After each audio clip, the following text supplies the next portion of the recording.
الشيطان الرجيم. بسم الله الرحمن الرحيم. يا أيها الناس قد جاءتكم موعظة من ربكم وشفاء لما في الصدور وهدى ورحمة للمؤمنين. قل بفضل الله وبرحمته فبذلك فليفرحوا هو خير مما يجمعون.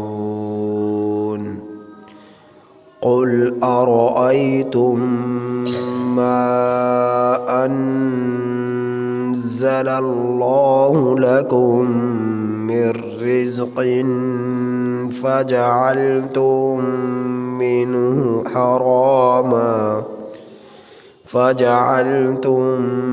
منه حراما وحلالا. قل الله أذن لكم أم على الله تفترون.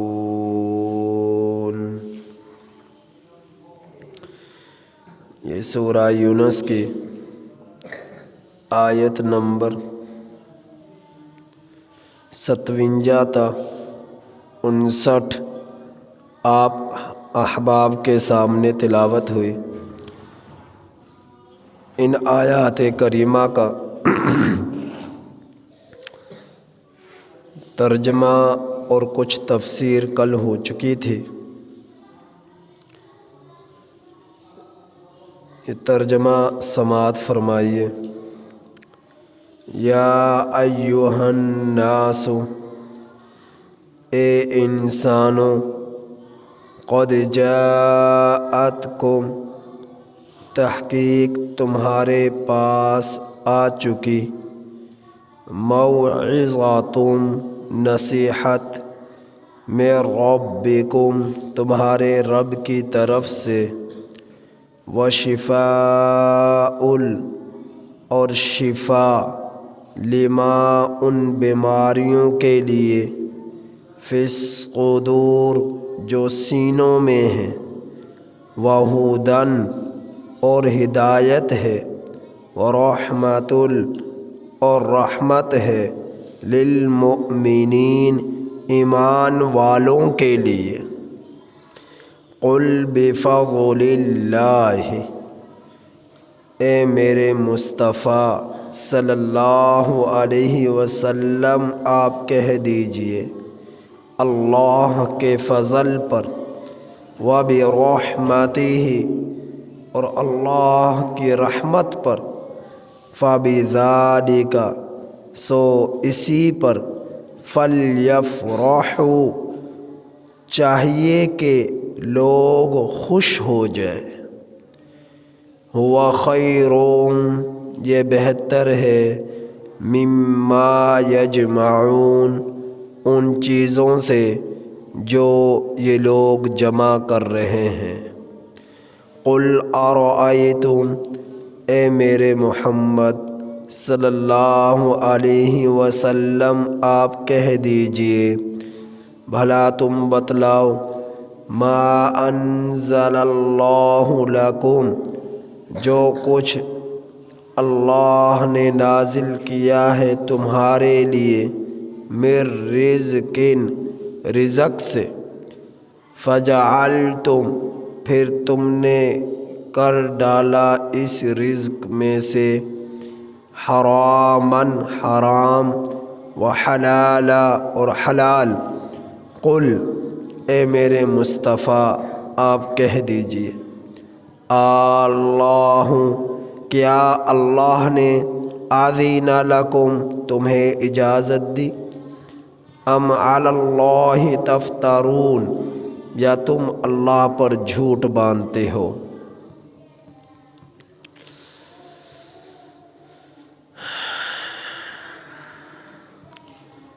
اللہ جل شانہ نے قرآن کریم میں سورہ یونس کی آیات کریمہ میں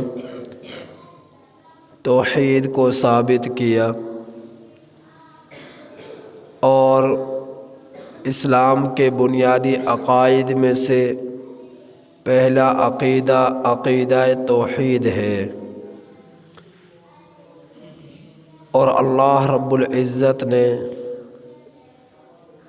شرک کی تردید فرمائی، اور مسئلہ توحید اس وقت تک سمجھ نہیں آ سکتا جب تک شرک کی سمجھ نہ آئے۔ تو پرزور انداز میں اللہ سبحانہ و تعالی نے شرک کو رد فرمایا۔ وہ کیا شرک کیا کرتے تھے، وہ کس طرح انکار توحید کیا کرتے تھے، قرآن کریم میں ان کافروں اور مشرکوں کے ان نظریات کا ذکر فرمایا مسئلہ توحید کی نسبت سے۔ وہ لوگ کہا کرتے تھے اَإِذَا مِتْنَا وَكُنَّا تُرَابًا، کہ جب ہم مر جائیں گے، مٹی ہو جائیں گے، تو دوبارہ واپس لوٹنا، ذَلِكَ رَجْعٌ بَعِيدٌ، بہت دور کی بات ہے، ناممکن ہے دوبارہ زندہ ہونا، دوبارہ لوٹنا۔ اور سورہ یاسین میں ہے کہ قَالَ مَنْ يُحْيِي الْعِظَامَ وَهِيَ رَمِيمٌ، کیا کہتا ہے کہ کون زندہ کرے گا ہڈیوں کو، حالانکہ وہ ہڈیاں بوسیدہ ہو چکی ہوں گی۔ قَالَ مَنْ يُحْيِي الْعِظَامَ وَهِيَ رَمِيمٌ، کون زندہ کرے گا، کون جان ڈالے گا ہڈیوں میں جو ہڈیاں بوسیدہ ہو چکی ہوں گی۔ اور پھر کہا کرتے ان ہی الا حیاتنا الدنیا نموت ونحیا، نہیں ہے ہمارے لیے مگر دنیا ہی کی زندگی، یہیں پر جینا ہے اور یہیں پر مرنا ہے۔ وما نحن بمبعوثین، اور ہمیں کوئی زندہ اٹھانے والا نہیں ہے، زندہ کر کر اٹھانے والا کوئی نہیں۔ اللہ رب العزت قیامت کا منظر پیش کرتے ہوئے ارشاد فرماتے ہیں وَإِذَا الْقُبُورُ بُعْثِرَتْ، ان قریب وہ دن آنے والا ہے کہ جب اللہ تمہیں تمہاری قبروں سے نکالے گا زندہ کر کر، اور تم میدان حشر کی طرف دوڑو گے۔ اور پھر اللہ قرآن کریم میں ارشاد فرماتا ہے کہ أَفَحَسِبْتُمْ أَنَّمَا خَلَقْنَاكُمْ عَبَثًا وَأَنَّكُمْ إِلَيْنَا لَا تُرْجَعُونَ، کیا تم لوگوں نے گمان کر لیا کہ تمہیں بیکار پیدا کیا گیا ہے اور تمہیں ہماری طرف لوٹ کر نہیں آنا؟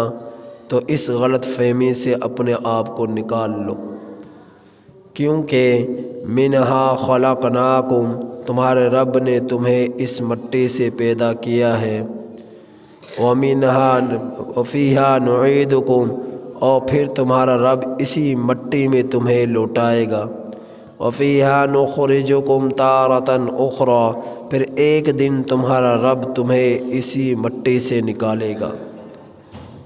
تو جو رب زندگی حیات کا مالک ہے وہ دوبارہ بھی تمہیں زندہ کرے گا۔ جس طرح دنیا کا اندر تمہیں جب تم کچھ نہ تھے اور تمہیں تمہارے رب نے کچھ بنایا اور پھر تمہیں مٹایا، پھر ایک دن آئے گا پھر تمہیں دوبارہ بنائے گا، زندہ کرے گا، تمہارے اندر تمہاری ہڈی بوسیدہ ہڈیوں کو، تمہارے جسم کے ذرات کو اللہ سبحانہ و تعالی جمع کر کر ایک انسانی سانچہ بنا ڈالے گا، اور تمہیں رب کے دربار میں پیش ہونا پڑے گا، اور پھر اللہ کے سامنے تمہیں اپنی دنیاوی معاملات کا، دنیاوی کام کاج کا، دنیاوی جو ہے زندگی کا حساب دینا پڑے گا۔ کہ تم کیا آگے کے لیے بھیج کر آئے ہو اور کیا تم پیچھے چھوڑ کر آئے ہو، یہ اللہ سبحانہ و تعالیٰ کو جواب دینا پڑے گا۔ اور اس وقت انسان جس کی نیکیاں کم ہوں گی، بدیاں زیادہ ہوں گی، اس وقت یہ انسان پریشان ہوگا، غمگین ہوگا، اور پھر اللہ اس سے مخاطب کر کر فرمائے گا یا ایھا الانسان ما غرک بربک الکریم، اے انسان تجھے تیرے رب کریم سے متعلقہ کس چیز نے دھوکے میں ڈال دیا، حالانکہ تیرا رب تو وہ تھا کہ الذی خلقک فسواک فعدلک، تیرے رب نے تجھے پیدا کیا، تیرے اعضاء کو برابر کیا، فی ای صورت ما شاء رکبک، جس صورت میں چاہا اس میں تیرے رب نے تجھے ڈھالا۔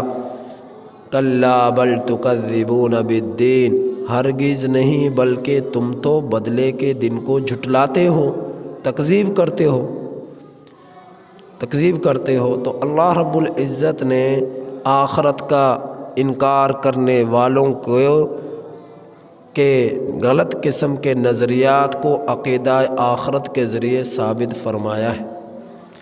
تو تیسرا نظریہ وہ ہے رسالت کا۔ یہ لوگ، یہ کافر، یہ مشرک لوگ کہا کرتے قُل لَوْ كَانَ فِي الْأَرْضِ مَلَائِكَةٌ يَمْشُونَ مُطْمَئِنِّينَ لَنَزَّلْنَا عَلَيْهِم مِّنَ السَّمَاءِ مَلَكًا رَّسُولًا، اللہ نے ان کے جو کہے ہوئے الفاظ تھے ان کا جواب دیا۔ ان کے الفاظ کیا تھے؟ وہ کہا کرتے کہ رسالت کا مسئلہ تو سمجھ میں آتا ہے، لیکن یہ بات سمجھ میں نہیں آتی کہ رسول انسانوں میں سے ہے، بشر ہے، کوئی نوری مخلوق ہوتی، نوری مخلوق میں سے جو ہے رسول ہوتا، تو اللہ جو ہمارے درمیان چلتا پھرتا، ہمارے درمیان رہتا اور فرشتہ ہوتا، تو اللہ رب العزت نے ان کے اس نظریے کی تردید فرمائی کہ اگر اس زمین پر فرشتے ہوتے، قُل لَوْ كَانَ فِي الْأَرْضِ مَلَائِكَةٌ يَمْشُونَ مُطْمَئِنِّينَ، کہ زمین پر فرشتے ہوتے، وہ چلتے پھرتے، لَنَزَّلْنَا عَلَيْهِم مِّنَ السَّمَاءِ مَلَكًا رَّسُولًا، تو اللہ جل شانہ آسمان سے فرشتے کو رسول بنا کر بھیجتا۔ لیکن زمین پر چلنے پھرنے والے فرشتے نہیں ہیں، انسان ہیں، اور زمین پر خلافت انسانوں کو اللہ سبحانہ و تعالیٰ نے عطا فرمائی ہے، تو جون سی جنس اس دھرتی پر چلتی ہے، پھرتی ہے، رہتی ہے، تو اسی جنس سے رسول بنا کر بھیجا جائے کہ ان رسول ان کے درمیان رہے، ان کے درمیان چلے، ان کے درمیان پھرے، ان کے درمیان سوئے، ان کے درمیان جاگے، ان کے درمیان کھائے، ان کے درمیان پیے، انہی کی جنس سے ہو، اور پھر اس کو اللہ رسول بنا کر رسالت عطا فرمائے کہ ان کو اللہ سبحانہ و تعالیٰ کی ربوبیت کی طرف بلائے۔ چنانچہ جتنے بھی پیغمبر آئے، رسول آئے، وہ انسانوں میں سے آئے، فرشتوں میں سے نہیں آئے، جنات میں سے نہیں آئے۔ تو اللہ جل شانہ نے ان آیات کریمہ میں انسانوں کو مخاطب فرمایا۔ کیا فرمایا؟ یا ایھا الناس، اے انسانوں، قد جاءتکم موعظۃ من ربکم، تحقیق تمہارے پاس آئی ہے نصیحت تمہارے رب کی طرف سے۔ اب یہ بات نہیں ہے کہ انسانوں کو خطاب ہے تو جنات نہیں ہے، انسان اصل میں اصل ہے، اور انسانوں کو خلافت اللہ سبحانہ و تعالیٰ نے زمین پر عطا فرمائی ہے، اور اصل کے جو ہے تابع یہ جنات ہیں، تو اصل کو خطاب کر دیا تو تابع جو چیزیں ہیں وہ بھی اس میں آ گئی، انسان بھی آگے، جنات بھی آگے۔ تو اللہ سبحانہ و تعالیٰ نے تمام انسانوں کو، تمام جنات کو ان آیات کریمہ میں خطاب فرمایا ہے، اور فرمایا ہے کہ یا ایھا الناس، اے انسانوں، قد جاءتکم موعظۃ من ربکم، تحقیق تمہارے پاس آ چکی ہے نصیحت تمہارے رب کی طرف سے۔ تو رسالت کے اس بات کے بعد تیسرا عقیدہ پہلا عقیدہ عقیدہ توحید تھا، دوسرا عقیدہ عقیدہ آخرت تھا، تیسرا عقیدہ عقیدہ رسالت تھا۔ اب جو چوتھا عقیدہ ہے اسلام کے بنیادی عقائد میں سے، وہ ہے عقیدہ وہ ہے قرآن کریم کو اللہ کی برحق کتاب سمجھنا، اللہ رب العزت کی طرف سے نازل کردہ اللہ کا کلام سمجھنا اور اس پر ایمان لانا۔ یہ چوتھا بنیادی عقیدہ ہے کہ قرآن کریم کو سچی کتاب سمجھتے ہوئے اس پر ایمان لایا جائے۔ تو اللہ رب العزت اب قرآن کریم کی فضیلت اور اہمیت اور تمہارے اوپر احسان کا ذکر فرما رہا ہے کہ اے انسانوں، تمہارے رب نے تمہیں نصیحت عطا فرمائی ہے، تمہارے پاس آ چکی ہے نصیحت۔ موعظہ، نصیحت سے مراد قرآن کریم ہے، قرآن کریم ہے۔ یہ اللہ رب العزت کا فضل ہے میں ربکم کہ تمہارے رب کی طرف سے یہ نصیحت کے طور پر قرآن کریم آیا۔ وشفاء لما فی الصدور، اور اس یہ قرآن کریم شفا بھی ہے ان بیماریوں کے لیے جو سینوں میں ہیں۔ تو بیماریاں دو طرح کی ہوتی ہیں، ایک ہے روحانی بیماری، ایک ہے جسمانی بیماری۔ روحانی بیماری کیا ہے؟ روحانی بیماری ہے حسد، بغض، کینہ، غیبتیں اور کفر، شرک اور جو ہے معصیت الہی۔ یہ جتنی بھی چیزیں ہیں، دنیا کی محبت کا غلبہ، یہ سب کی سب روحانی بیماریاں ہیں۔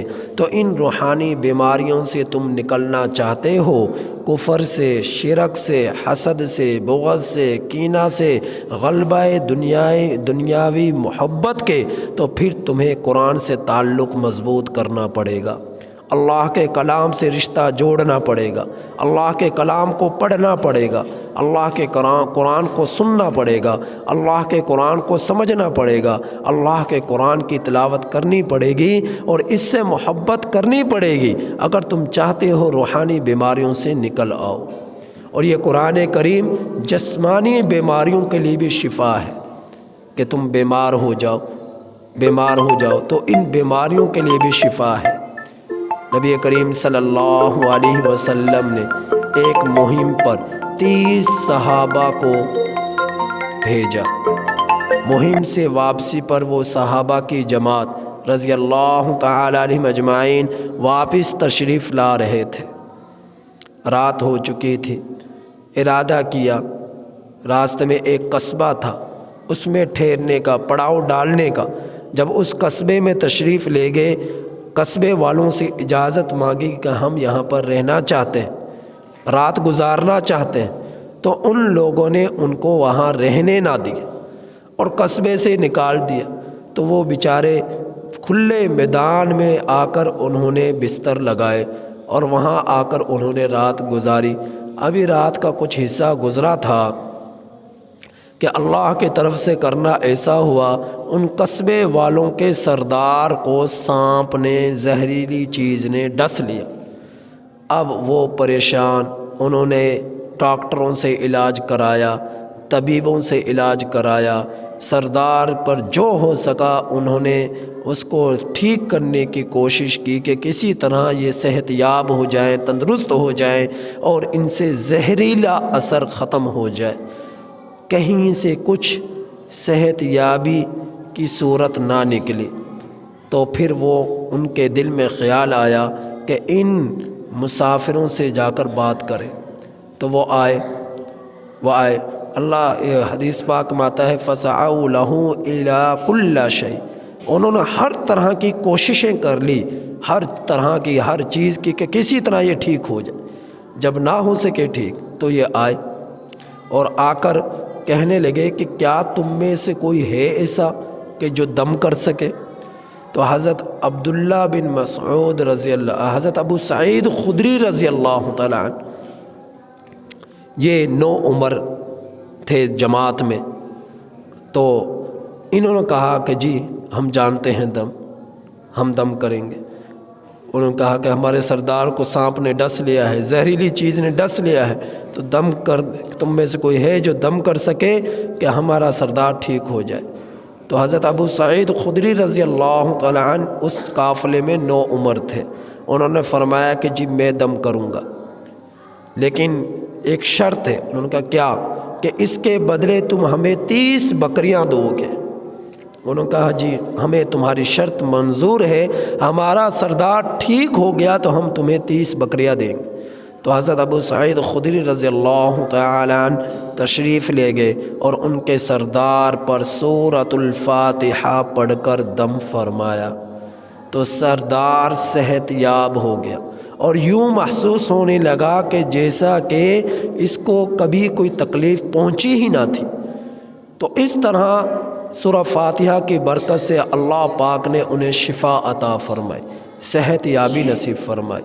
تو شرط کے مطابق ان قبیلہ والوں نے، قصبے والوں نے انہیں 30 بکریاں دے دی، 30 بکریاں دے دی۔ تو وہ احباب نے 30 بکریاں، کیونکہ 30 افراد تھے، ہر ایک کے حصے میں ایک ایک بکری آ جاتی، تو اس لیے 30 کا جو ہے شرط رکھی کہ 30 بکریاں دینی ہیں۔ 30 بکریاں مل گئیں۔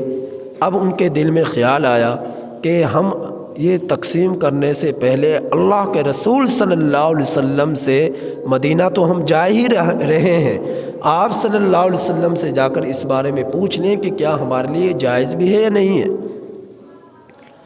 تو وہ تشریف لائے اور نبی کریم صلی اللہ علیہ وسلم سے پوچھا، تو آپ صلی اللہ علیہ وسلم نے ارشاد فرمایا کہ تم اس میں سے میرا حصہ بھی رکھو، مجھے بھی دینا ہے۔ یہ لالچ کے طور پر نہیں فرمایا، وہ اس لیے فرمایا تاکہ ان لوگوں کو یقین ہو جائے کہ آپ نے جو دم کیا ہے سورہ فاتحہ پڑھ کر، اس کے عوض میں جو تم نے بکریاں لی ہیں یہ کوئی حرام نہیں ہے، یہ تمہارے لیے جائز ہے۔ تو مسئلہ یہ ہے شریعت کا کہ اگر کوئی شخص دم کے عوض کوئی اجرت لینا چاہے تو اجرت وہ لے سکتا ہے، کوئی قیمت لینا چاہے تو قیمت لے سکتا ہے، لیکن ہمارے اکابرین کا، ہمارے بزرگوں کا یہ کیفیت نہ رہی، ان کا یہ مقصد نہ رہا۔ اگر کوئی اپنی مرضی سے خوشی سے دے دیتا تو وہ لے لیا کرتے ہیں، لیکن کسی کو کہ جی اتنے پیسے دینے ہیں تب دم کروں گا، یہ ہمارے بزرگوں کا طریقہ نہیں رہا، وہ بچا کرتے تھے اس چیز سے۔ لیکن مسئلے کے اعتبار سے جائز، مسئلے کے اعتبار سے گنجائش ہے۔ تو آپ صلی اللہ علیہ وسلم نے ارشاد فرمایا کہ میرا بھی اس میں حصہ رکھنا، یہ اس لیے فرمایا تاکہ انہیں یقین ہو جائے کہ جو تم نے یہ بکریاں لی ہیں اس میں ذرا بھر بھی کوئی ناجائز کام تم لوگوں نے نہیں کیا، غلط کام تم لوگوں نے نہیں کیا۔ تو اس واقعے سے بات یہ سمجھ میں آئی، یہ قرآن کریم شفا ہے کہ سورہ فاتحہ پڑھ کر دم کیا، اللہ پاک نے صحت یابی نصیب فرما دی۔ قرآن پڑھ کر دم کیا، اللہ پاک نے انہیں تندرستگی عطا فرما دی، صحت عطا فرما دی۔ تو یہ قرآن کریم روحانی بیماریوں کے لیے بھی شفا ہے اور جسمانی بیماریوں کے لیے بھی شفا ہے۔ تو اللہ فرما رہا ہے کہ وَشِفَاءٌ لِّمَا فِي الصُّدُورِ، سینوں کی بیماریوں کے لیے بھی یہ شفا ہے، وَهُدًى، اور ہدایت بھی ہے، ہدایت بھی ہے، وَرَحْمَةٌ، اور رحمت بھی ہے، لِلْمُؤْمِنِينَ، ایمان والوں کے لیے۔ ایمان کا قید کیوں لگائی؟ کیونکہ قرآن کریم سے، قرآن کریم کی رحمت ایمان والوں کی طرف کھینچتی ہے، اور ایمان والے ہی اس سے ہدایت یافتہ ہوتے ہیں کہ اس کو پڑھتے ہیں، اس کو سنتے ہیں، لیکن غیر کیونکہ اس سے تعلق نہیں رکھتے، اس پر ایمان نہیں رکھتے، اس لیے جب کوئی ایمان نہ رکھے اس کے لیے ہدایت بھی نہیں ہے، اس کے لیے رحمت بھی نہیں ہے۔ جو قرآن کریم پر ایمان لائے گا اس کے لیے ہدایت بھی ہوگی، رحمت بھی ہوگی۔ جو قرآن کریم کی طرف کھینچے گا، وہ قرآن کریم کو سنے گا تو اس کے لیے بھی یہ ہدایت کا ذریعہ بن جائے گی۔ لیکن عام طور پر یہ ہدایت اور رحمت ان لوگوں کے لیے ہے جو اس سے تعلق رکھتے ہیں، جو اس پر ایمان رکھتے ہیں۔ تو اللہ فرما رہا ہے یہ قرآن کریم اتنی عظیم دولت ہے جو میں نے تمہیں دے دی، کہ اس پر تمہیں چاہیے کہ تم خوش ہو جاؤ۔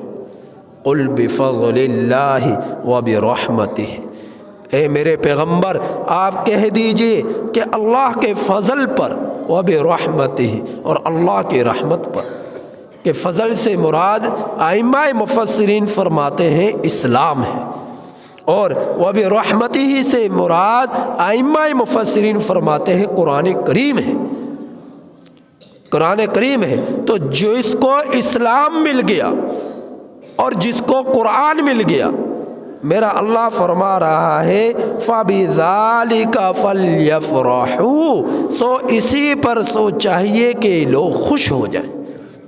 یہ قابل خوشی ہے بات کہ جس کو اللہ نے اسلام کی دولت عطا فرما دی اور جس کو اللہ نے قرآن کریم جیسی عظیم کتاب عطا فرما دی، فَلْيَفْرَحُوا، سو چاہیے کہ لوگ خوش ہو جائیں۔ اب تمہیں وزارتیں ملیں یا نہ ملے، عہدے ملے یا نہ ملے، دولت ملے یا نہ ملے، خزانے ملے یا نہ ملے، سونا ملے یا نہ ملے، ڈالر ملے یا نہ ملے، چودراہٹ ملے یا نہ ملے، اور جو ہے تمہارے پاس شہرت اور عزت دنیاوی ملے یا نہ ملے، لیکن ان تمام چیزوں سے، عہدوں سے، وزارتوں سے، دولتوں سے، خزانوں سے، سونا چاندی سے، جواہرات سے، نام نمود سے، اس سب سے جس کو تم لوگ جمع کر رہے ہو، جس کی فکر میں تم دوڑے لگا رہے ہو، ہوا خیر مما یجمعون، تمہارا رب فرما رہا ہے اس سب سے یہ بہتر ہے۔ جس کو اسلام مل گیا، دنیا ما فیہا کی دولتوں سے بڑھ کر یہ دولت ہے۔ جس کو قرآن مل گیا، دنیا ما فیہا کے خزانوں سے بڑھ کر یہ عظیم خزانہ ہے۔ جس کو اسلام اور قرآن مل گیا، اللہ فرما رہا ہے ہوا خیر مما یجمعون، جن چیزوں کو تم جمع کر رہے ہو نا، صبح سے لے کر رات تک جس کی دوڑ میں تم دوڑے لگا رہے ہو، جس کی فکر میں تمہاری فکریں ہو رہی ہیں، یہ ان سب افکار سے، ان تمام جو ہے دوڑوں سے، تمام افکار اور دوڑوں سے بڑھ کر یہ خزانہ اور دولت ہے جو تمہارے رب نے تمہیں عطا فرما دی ہے، اسلام کی صورت میں، قرآن کی صورت میں۔ اب اللہ فرما رہا ہے کہ قل ارأیتم، اے میرے پیغمبر آپ کہیے ان لوگوں سے، تم بتلاؤ تو صحیح، ما انزل اللہ لکم من رزق، جو کچھ اللہ نے نازل کیا ہے تمہارے لیے رزق، فجعلتم منہ حرام و حلالا، پھر تم میں سے بعض لوگ اس حلال کردہ چیز کو حرام قرار دے دیتے ہیں اور حرام کردہ چیز کو حلال کر دے دیتے ہیں۔ یاد رکھو، حلت اور حرمت کا اختیار اللہ کو ہے۔ کسی چیز کو حلال قرار دینا یہ اللہ کا اختیار ہے، کسی چیز کو حرام قرار دینا یہ اللہ کا اختیار ہے، اور یہ اختیار اللہ نے روئے زمین میں کسی کو بھی نہیں دیا، اپنی مخلوقات میں سے کسی کو بھی نہیں دیا، حتیٰ کہ نبی کریم صلی اللہ علیہ وسلم کو بھی نہیں دیا، کہ یہ رسول اللہ صلی اللہ علیہ وسلم کا کام ہے اللہ کے حلال کردہ چیزیں لوگوں کو بتلانا، اللہ کے حرام کردہ چیزیں لوگوں کو بتلانا۔ آپ صلی اللہ علیہ وسلم بتلانے والے ہیں، حلال اور حرام کرنے والے نہیں، حلال اور حرام کرنے کا اختیار اللہ کو ہے۔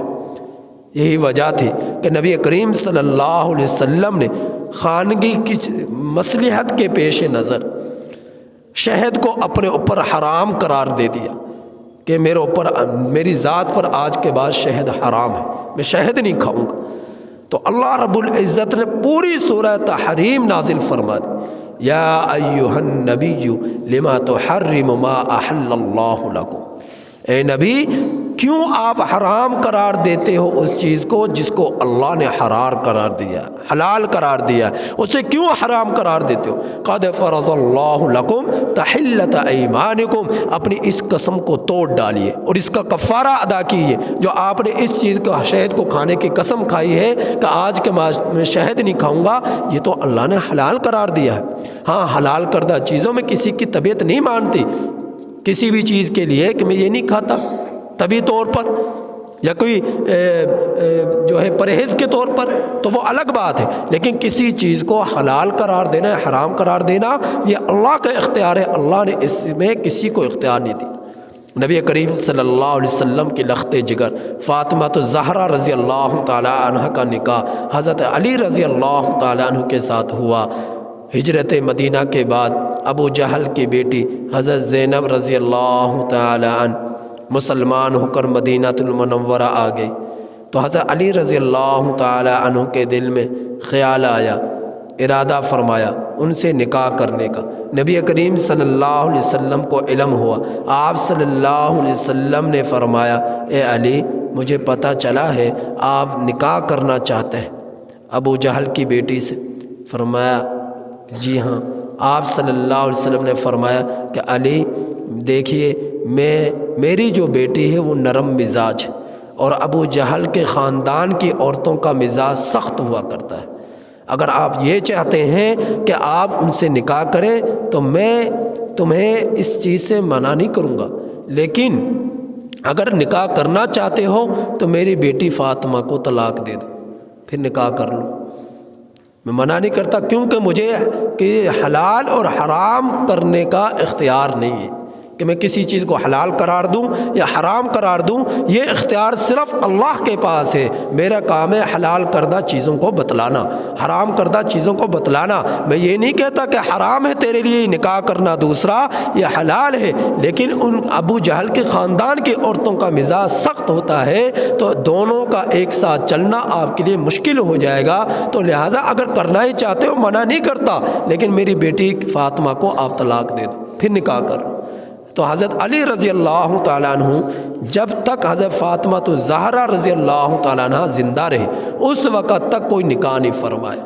نبی کریم صلی اللہ علیہ وسلم کے دنیا سے پردہ فرمائے جانے کے 6 مہینے کے بعد حضرت فاطمہ رضی اللہ تعالیٰ عنہ کا انتقال ہو گیا، وفات پا گئی۔ تو آپ کی وفات کے بعد آپ نے نکاح کیے، جتنے بھی نکاح کیے آپ کی زندگی میں ہوتے ہوئے آپ نے کوئی نکاح نہیں فرمایا۔ تو ان واقعات سے بتلانا یہ چاہتا ہوں کہ اللہ رب العزت کے پاس ہے تمام جو ہے چیزوں کی حلت اور حرمت کے اختیارات۔ اللہ نے یہ اختیارات اپنے پیغمبروں کو نہیں عطا فرمائے، چاہے جائے عام انسانوں کو یہ اختیارات ملے، کسی پیر کو یہ اختیار ملے، کسی ولی کو یہ اختیار ملے، کسی قبر والے کو یہ اختیار ملے، یا اللہ رب العزت نے اختیارات تو اپنے نبی کو بھی نہیں عطا فرمائے۔ نبی تو بتلاتا ہے، وہ حلال اور حرام قرار کسی چیز کو نہیں دیتا، وہ بتلاتا ہے اللہ رب العزت کے حلال کردہ چیزوں کو اور حرام کردہ چیزوں کو۔ تو اللہ تعالیٰ فرما رہے قل اللہ، اے میرے پیغمبر آپ کہیے کیا اللہ نے اذن لکم تمہیں اجازت دی ہے اس چیز کی، تم کسی چیز کو حلال قرار دو یا حرام قرار دو، ام علی اللہ تفترون، یا اللہ پر تم جھوٹ باندھتے ہو، یا اللہ پر تم جھوٹ باندھتے ہو۔ تو وہ اللہ تعالیٰ کے ساتھ نسبتیں جوڑا کرتے تھے۔ اللہ رب العزت کی بیوی قرار دے رہے ہیں، بیٹیاں قرار دے رہے ہیں، وَيَجْعَلُونَ لِلَّهِ الْبَنَاتَ، فرشتوں کو اللہ کی بیٹیاں قرار دے رہے ہیں، الیاذ باللہ۔ حضرت عیسیٰ علیہ السلام کو اللہ کا بیٹا قرار دیا، مسیح ابن اللہ۔ حضرت عزیر علیہ السلام کو یہودیوں نے اللہ کا بیٹا قرار دیا، عزیر ابن اللہ۔ تو اللہ رب العزت نے ان سب کی تردید فرمائی، نہ اللہ رب العزت کے بیٹے یہودی ہیں، نہ عیسائی ہیں، نہ فرشتے اللہ کی بیٹیاں ہیں۔ اللہ رب العزت اولاد سے پاک ہے، بیوی سے پاک ہے۔ اللہ رب العزت اکیلا ہے، تنہا ہے، ہمیشہ سے ہمیشہ رہے گا۔ سورۃ الاخلاص جو پورے قرآن کا خلاصہ ہے، اس میں اللہ رب العزت نے ان کی نظریات کی تردید فرما دی۔ تو لہٰذا ان آیات کریمہ سے ہمیں کن باتوں کا علم ہوا، کیا باتیں سمجھ میں؟ نمبر 1 کہ اللہ رب العزت کی ذات پر ایمان رکھنا، رسالت پر ایمان رکھنا، آخرت پر ایمان رکھنا۔ قرآن کریم عظیم اللہ کا کلام ہے، کتاب ہے اور عظیم دولت ہے۔ دنیا مافیہ کی دولتوں سے یہ قیمتی سرمایہ ہے۔ جس کسی کو قرآن مل گیا، اسلام مل گیا، وہ احساس کمتری کا شکار نہ ہو۔ اللہ رب العزت نے دنیا مافیہ کے خزانے اسے دے دیے جس کو قرآن مل گیا، جس کو اسلام مل گیا۔ یہ بہت عظیم دولت ہے۔ اور آخری بات یہ معلوم ہوئی کہ تمام چیزوں کے اختیارات صرف اور صرف اللہ سبحانہ و تعالیٰ کے پاس ہے۔ تو مختار کل اللہ کی ذات ہے۔ کسی بھی چیز کے لیے حلت اور حرمت کے اختیارات اللہ کے پاس ہے، مخلوق میں سے اللہ نے کسی کو نہ دی۔ تو لہٰذا یہ غلط قسم کے نظریات سے ہم میں سے ایک کو نکلنا پڑے گا۔ تو قرآن کریم شفا ہے، ہدایت ہے، رحمت ہے۔ لہٰذا قرآن کریم سے تعلق کو مضبوط کرو اور اس پر اللہ رب العزت کا شکر ادا کرو۔ یا اللہ تو نے بن مانگے کتنی عظیم دولت عطا فرما دی۔ اللہ پاک سے دعا ہے کہ اللہ تعالی ہمیں قرآن کریم کی کامل سمجھ نصیب فرمائے، محبت نصیب فرمائے اور قرآن کریم کو پڑھتے سنتے رہنے کی توفیق نصیب فرمائے۔ الحمدللہ۔